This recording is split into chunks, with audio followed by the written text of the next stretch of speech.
बाबानगरी में भाजपा के राष्ट्रीय अध्यक्ष जेपी नड्डा बोले, झारखंड में है ठगुआ सरकार, लूट भ्रष्टाचार का बोलबाला।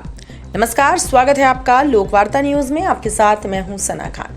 2 दिवसीय देवघर दौरे पर आए भाजपा के राष्ट्रीय अध्यक्ष जेपी नड्डा ने हेमंत सरकार के साथ साथ कांग्रेस पर जमकर निशाना साधा। देवगढ़ के ढाड़ी दुलमपुर में जिला भाजपा कार्यालय के नवनिर्मित भवन के उद्घाटन के दौरान कार्यकर्ताओं को संबोधित करते हुए उन्होंने राष्ट्रपति द्रौपदी मुर्मू का हवाला देते हुए कहा कि कांग्रेस ने हमेशा उनका मजाक उड़ाकर आदिवासी अस्मिता का अपमान किया है। कांग्रेस पार्टी घुसपैठियों का बचाव करती है। अब झारखंड को झारखंड मुक्ति मोर्चा से मुक्त कराने की जरूरत है। झामुमो ने झारखंड को बदनाम किया है।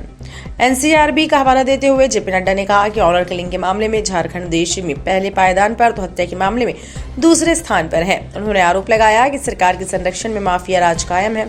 झारखंड में दुष्कर्म और डायन और दहेज हत्याओं के मामलों में बेतहाशा इजाफा हुआ है। राष्ट्रीय अध्यक्ष जेपी नड्डा ने कहा कि आदिवासियों की बात करने वाली सरकार ने प्रायोजित तरीके से सूर्य हंसदा का एनकाउंटर करवाया। सिदो कान्हो के वंशज रामेश्वर मुर्मू की हत्या भी सरकार के इशारे पर हुई है। हुल दिवस के अवसर पर सिदो कान्हो को श्रद्धांजलि देने गए लोगों पर लाठीचार्ज कराई गई। वहां चंपाई सोरेन भी मौजूद थे। जेपी नड्डा ने कहा कि झारखंड में अवैध घुसपैठियों का बोलबाला है। ऐसी सरकार को सत्ता में रहने का कोई हक नहीं है।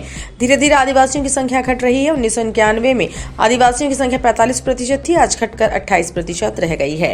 हाईकोर्ट ने आदिवासियों की घटती जनसंख्या की जांच की बात कही, लेकिन राज्य सरकार इस समय कुछ नहीं कर रही है। झारखंड में वोट बैंक और तुष्टीकरण की राजनीति हो रही है। हमारे आदिवासी भाई यहाँ की घुसपैठियों को चुन चुन कर खदेड़ेंगे।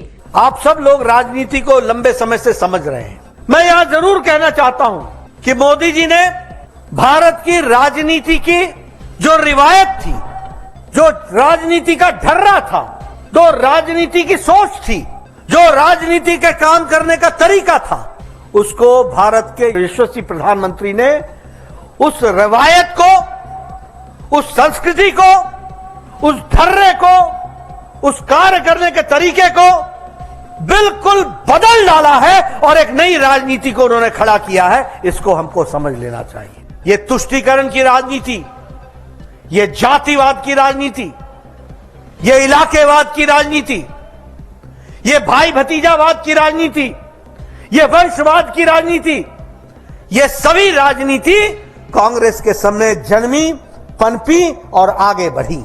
लेकिन जब प्रधानमंत्री मोदी जी आए तो तब से राजनीति का ढर्रा, रिवायत, संस्कृति, कार्य करने का तरीका बदल डाला।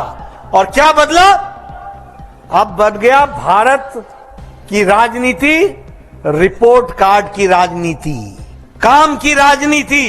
काम किया है, काम करेंगे, काम के आधार पर जनता का साथ लेंगे और उनका विकास करेंगे।